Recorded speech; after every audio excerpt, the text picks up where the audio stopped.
Ayo kawan, kita dengarkan cerita yang istimewa tentang Sunan Kalijogo. Ayo kita dengarkan. Assalamualaikum warahmatullahi wabarakatuh.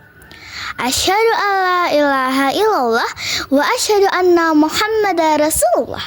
Rabbi israhli sadri wa yassirli amri wahlul 'uqdatam min lisani yafqahul qauli. Amma ba'du.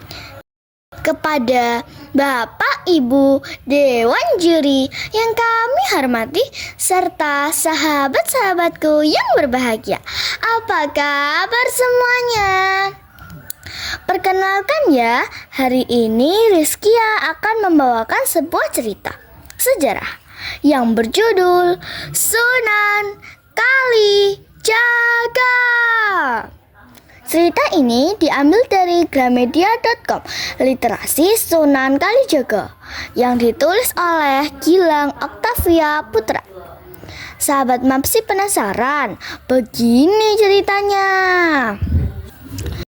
Sunan Kalijogo adalah salah satu tokoh Wali Songo yang sangat berperan dalam menyebarkan agama Islam di Pulau Jawa.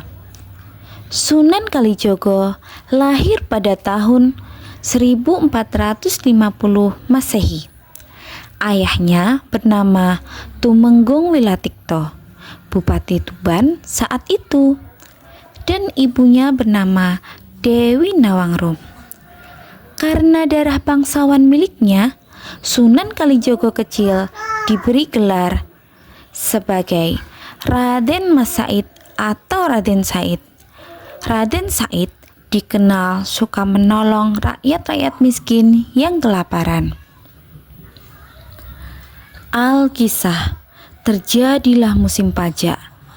Ketika itu, Raden Said tidak suka dengan ulah para pegawai kadipaten yang merampas semua bahan makanan rakyat untuk membayar pajak.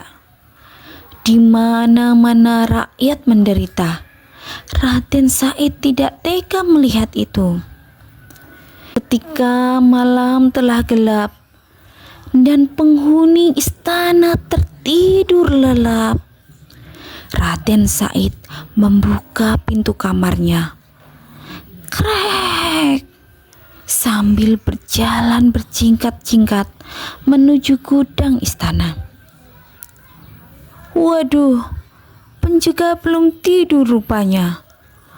Akan buat mereka tidur dengan kesaktianku.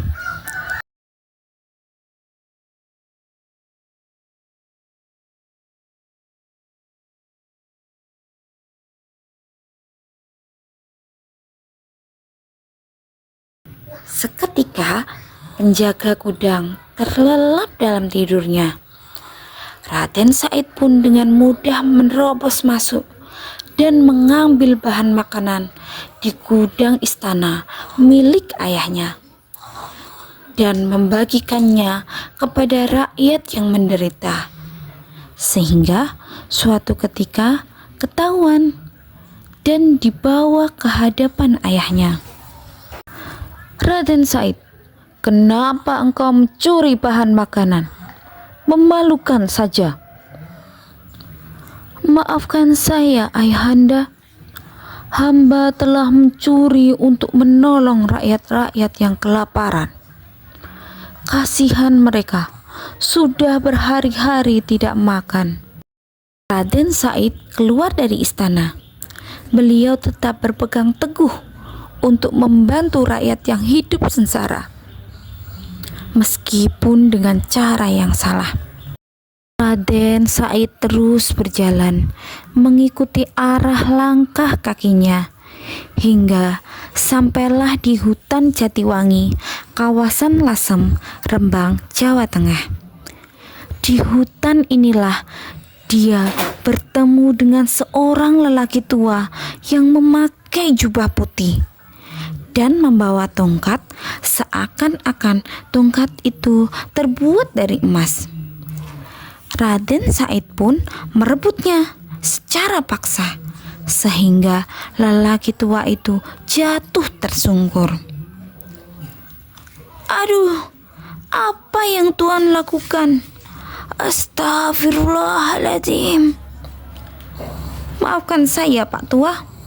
Saya kira tongkat ini terbuat dari emas. Ternyata cuma tongkat biasa. Ini tongkatmu, aku kembalikan saja." Bukan tongkat ini yang aku tangisi, tetapi aku sudah berbuat dosa. Rumput-rumput ini tercabut sebab aku jatuh tadi. Astagfirullahaladzim. Halah, cuma beberapa helai rumput saja sudah berdosa. Memang aku berdosa sebab aku mencabutnya tanpa sebab. Bila untuk makan ternak itu tidak apa, tapi bila untuk sebuah kesia-siaan itu sungguh berdosa. Lagi pula perbuatanmu selama ini ibarat mencuri pakaian kotor dengan air kencing yang semakin lama bertambah kotor dan bau. Kalau kau gila harta, ini aku beri pohon aren berbuah emas. Cering. Hah? Pohon buah aren berubah menjadi emas? Sebenarnya kakek ini siapa? Aku Sunan Bonang, wahai Kisana. Hah? Sunan Bonang? Maafkan saya, Sunan. Maafkan saya. Sunan, saya ingin berhenti menjadi perampok. Mohon izinkan saya menjadi muridmu, Sunan.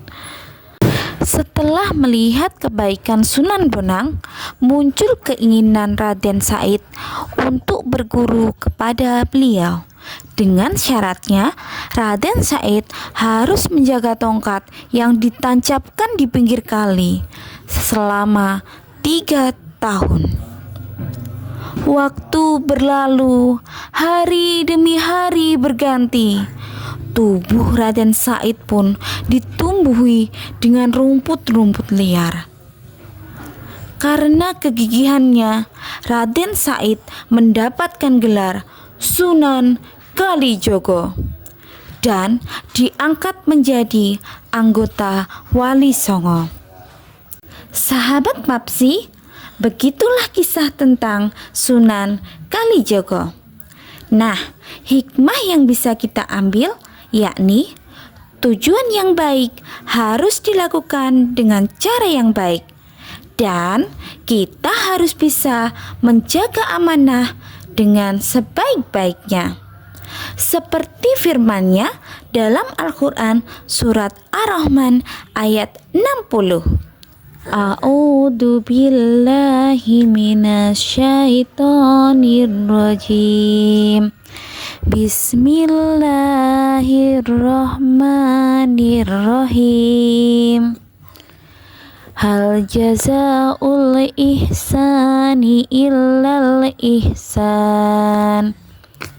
Yang artinya, tidak ada balasan kebaikan kecuali kebaikan pula.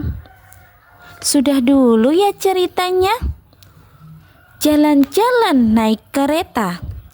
Jangan lupa ajak Rizkia. Kalau ada salah cerita, mohon dimaafkan ya. Wassalamualaikum warahmatullahi wabarakatuh.